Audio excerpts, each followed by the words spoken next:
ආයිබෝවන් කියලා හැමදෙනෙම ආදරෙන් පිළිගන්නවා e-business mind YouTube channel එකට. ඉතින් අද වීඩියෝ එක හරහා ඔයාලත් එක්ක ෂෙයා කරගන්න බලාපොරොත්තු වෙනවා ඔයාලගේ passport application එක 100% නිවැරදිව කොහොමද fill කරගන්නේ කියලා. ඉතින් ගොඩක් අයට තියෙන ප්‍රශ්නයක් තමයි passport application එක හරියට fill කරගන්න තේරෙන්නේ නැහැ. ඉතින් ඔයාලා passport application එක හරියට fill කරේ නැත්නම් ඔයාලගේ passport එක අනිවාර්යයෙන්ම වර්ධිනවා. ඒක නිසා අනිවාර්යෙන් මේ වීඩියෝ එක සම්පූර්ණයෙන් බලන්න. සම්පූර්ණයෙන් බලලා මේ කියන විදිහට ඔයගලන්ට ලේසියෙන්ම application එක fill කරගන්න පුළුවන්. ඉතින් කොහොමද application එක download කරගන්නේ, ඒ වගේම fill කරගන්නේ කොහොමද, මේ සියලුම දේවල් A to Z මේ වීඩියෝ එකේදී ඔයාලට බලා ගන්න පුළුවන්. ඉතින් ඔයාලා දැනටමත් e-business mind YouTube channel එක subscribe කරලා අපිත් එක්ක තාමත් එකතු වෙලා නැත්නම් subscribe කරන් යන්නත් අමතක කරන්න එපා. එහෙනම් අපි intro එකට ගිහිල්ලා වීඩියෝ එකට යමු.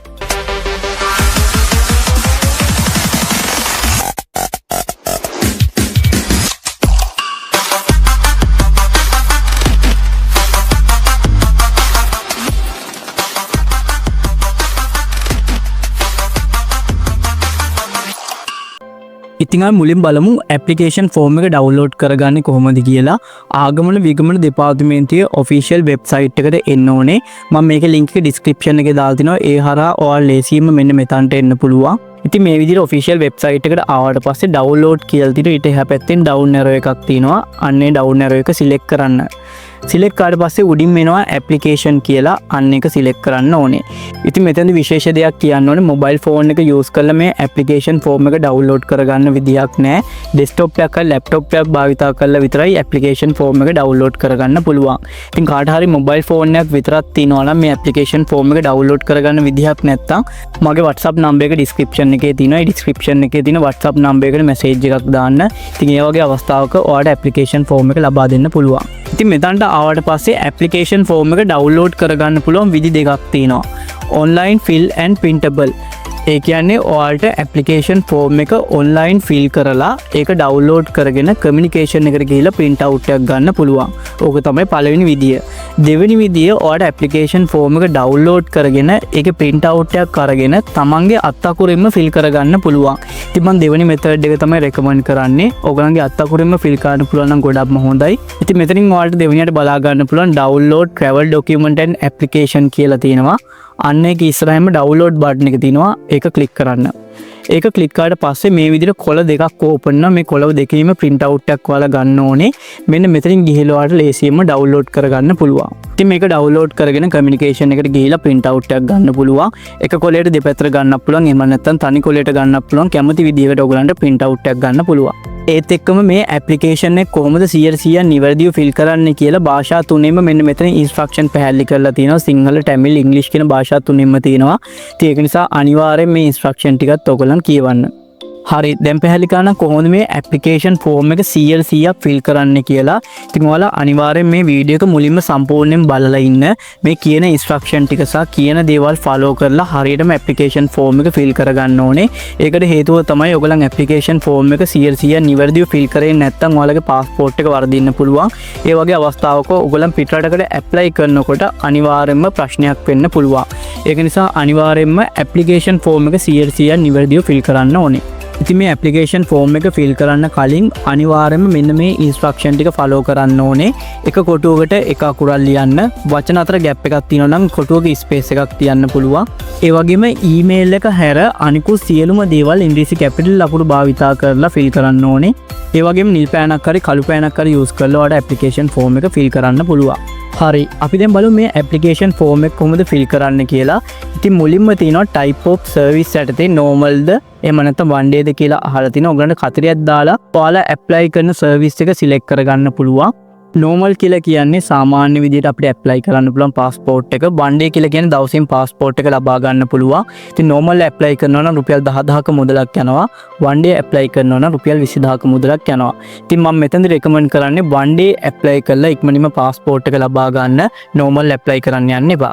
දෙවනි කොටසේ type of travel document all countries Middle East countries කියලා කියන්නේ මැද පෙරදිග රටවලට අදාළව apply කරනවා නම් Middle East countries කියන එක select කරන්න ඕනේ.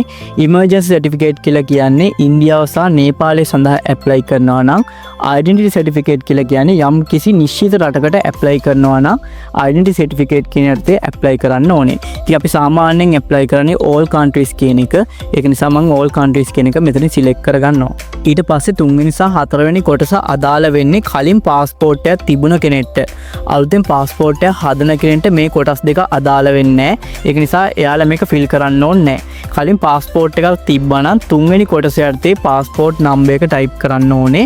හතරවෙනි කොටසේ තියෙන්නේ විදේශ රටක ඉඳලා විදේශ රටකදී පාස්පෝර්ට් එක නැති වුණ අවස්ථාවක විදේශ තානාපති කාර්යාලය මගින් ලංකාවට එන්න තාවකාලික ලියවිල්ලක් දෙනවා. අන්නේ ලියවිල්ලේ සඳහන් වෙනවා NMRP නම්බර් කියලා. අන්න ඒක මෙතන ටයිප් කරන්න ඕනේ. පස්වෙනි කොටසේ තියෙන identity card number එක සඳහන් කරන identity card number එක හරියට ලියන්න මෙතන. ඉතින් මෙතනදී 6 සහ 7 කියන කොටස විතාමත් වැදගත්. surname එක සහ other name එක. ඉතින් ගොඩක් අය පාස්පෝර්ට් හදනකොට නම වරද්ද ගන්නවා. ඒ වගේ අවස්ථාවක සම්පූර්ණයෙන්ම පාස්පෝර්ට් එක වෙනස් වෙන්න පුළුවන්. ඒක නිසා අනිවාර්යයෙන්ම 100% නිවැරදිව නම කියන කොටස ෆිල් කරන්න ඕනේ. ඉතින් මෙතන උදාහරණයක් විදිහට මම ඔයාලට දාලා තිනවා හේරත් මුදියන්සේලාගේ කසුන් මදුෂාන් පෙරේරා surname කොටසට හේරත් මුදියන්සේලාගේ කසුන් මදුෂාන් පෙරේරා other name කොටසට ඇතුළත් කරලා තිනවා. ඉතින් සමහර අයට තියෙන ගැටලුවක් තමයි උපැන්න සාතිකය සහ identity card එකේ තියෙන නම සම්පූර්ණයෙන්ම වෙනස්. ඉතින් ඒ වගේ අවස්ථාවක ඕගලන් හරියටම identity card එක හදාගෙන ඊට පස්සේ passport එක වෙනුවෙන් apply කරන්න.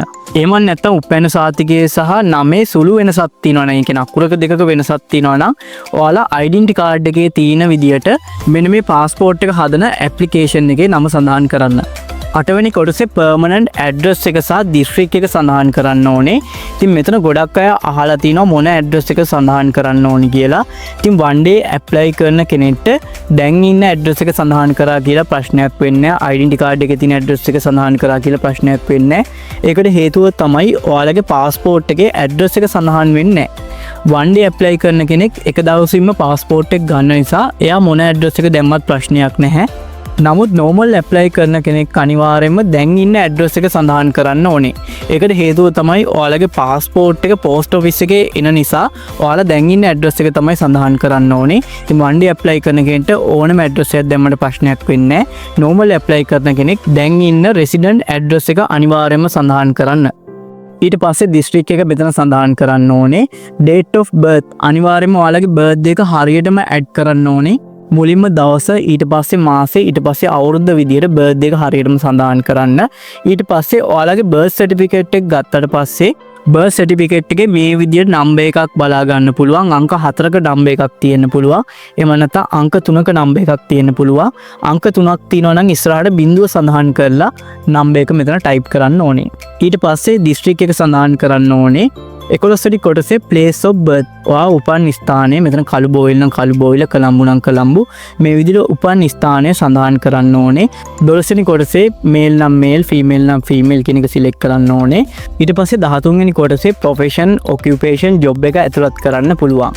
ඉතින් මෙතන විශේෂ දෙයක් කියන්න ඕනේ 13 වෙනි කොටස මෙන්න මේ වගේ අයට වැදගත් වෙන්නේ. සමහර අය ඉන්නවා passport එකට occupation එක හරි job එක ඇතුළත් කරගන්න අවශ්‍යයි. ඉතින් ඒ අයට පුළුවන් මෙතන occupation එක සඳහන් කරලා ඒක proof කරලා ඔයාලගේ passport එකට job එක ඇතුළත් කරගන්න පුළුවන්. ඉතින් මෙතන මම උදාහරණයක් විදිහට accountant කියලා මෙතන සඳහන් කරලා තිනවා. ඉතින් මෙතන සඳහන් කරාට මදි ඔයාලා අනිවාර්යයෙන්ම accountant කියන job එකට අදාළව proof කරන්න document ගෙනියන්න ඕනේ. ඉතින් ඔයාලා දැන්ටමත් job එකක් කරනවා නම් ඒ job කරන ස්ථානෙන් ඔයාලට ගන්න පුළුවන් appointment letters, service letters මෙන්න මේ වගේ document අරන් ගිහලා passport එකට job එක ඇතුළත් කරන්න පුළුවන්. occupation එකක් විදිහට මෙතන beautician කියලා ඇතුළත් කර ගන්නවා නම් ඔයාලගේ passport එකට ඒකට අදාළව professional letters තියෙනවා නම් එහෙම නැත්නම් NVQ level සහතික තියෙනවා නම් diploma තියෙනවා නම් මේ සියලුම දේවල් ඉදිරිපත් කරලා ඔයාලගේ passport එකට occupation එක ඇතුළත් කරගන්න පුළුවන්. ඉතින් මෙතනදී විශේෂ දෙයක් කියන්න ඕනේ passport එකේ job එක සඳහන් කරගන්න අවශ්‍ය අය විතරයි මෙන්න මේ 13 වෙනි කොටස fill කරගන්න ඕනේ. අවශ්‍ය නැති අය fill කරගන්න අවශ්‍ය වෙන්නේ නැහැ. ඊට පස්සේ 14 වෙනි කොටසේ dual citizen සම්බන්ධයෙන් අහලා දිනවා. no නම් no, yes නම් yes කියන එක දෙන්න. yes කියන එක දුන්නොත් එහෙම අනිවාර්යයෙන්ම dual citizen number එක මෙතන සඳහන් කරන්න ඕනේ. no නම් no කියන පැත්තට කතරයක් දාන්න. ඊට පස්සේ 15 වෙනි කොටසේ මොබයිල් නම්බර් එක ලියන්න ඕනේ.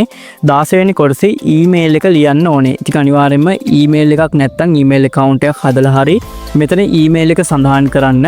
ඉතින් ඊමේල් එක ලියන්න කොටු මදි නම් ඔයාලට මේ විදිහට පල්ලෙහාන් තියෙන ස්පේස් එක සුදු පාටින් අන්න එතන ඊමේල් එක සඳහන් කරන්න පුළුවන්. ඊට පස්සේ 17 සහ 18 කියන කොටස අදාළ වෙන්නේ dual citizen holder කෙනෙක්ට foreign nationality එක සඳහන් කරන්න පුළුවන් foreign passport number එක. ඉතින් dual citizen නැත්තම් මෙතන fill කරන්න අවශ්‍ය වෙන්නේ නැහැ.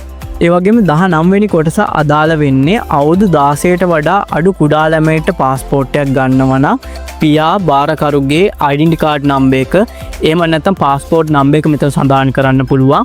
ඒ වගේම මව සහ බාරකරුගේ ඩෙන්ටි කාඩ් නම්බර් එක එහෙම නැත්නම් પાස්පෝර්ට් නම්බර් එක මෙතන සඳහන් කරන්න පුළුවන්. ඉතින් අවුරුදු 16ට වඩා වැඩි කෙනෙක් પાස්පෝර්ට් එක ලබා ගන්නවා නම් මේ 19 වෙනි කොටස අදාළ වෙන්නේ නැහැ. ඊට පස්සේ 20 වෙනි කොටසේ ඔයාලගේ අත්සන සඳහන් කරන්න ඕනේ.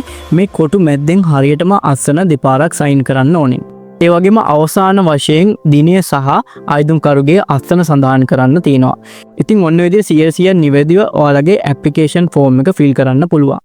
ඉතින් ඔන්න ඔය විදිහට ලේසියෙන්ම ඔයගලන්ට પાස්පෝර්ට් ඇප්ලිකේෂන් එක ෆිල් කරගන්න පුළුවන්. ඉතින් මේ සම්බන්ධයෙන් මොන හරි ගැටලුවක් ආව නම් අනිවාර්යෙන් කමෙන්ට් සෙක්ෂන් එකේ කමෙන්ට් එකක් දාගෙන යන්න. මම ඒවට ඉක්මනින්ම රෙස්පොන්ස් කරන්න බලාපොරොත්තු වෙනවා. එහෙනම් අපි මේ වගේ වැදගත් වීඩියෝ එකකින් ඊළඟ වීඩියෝ එකකින් හම්බෙමු.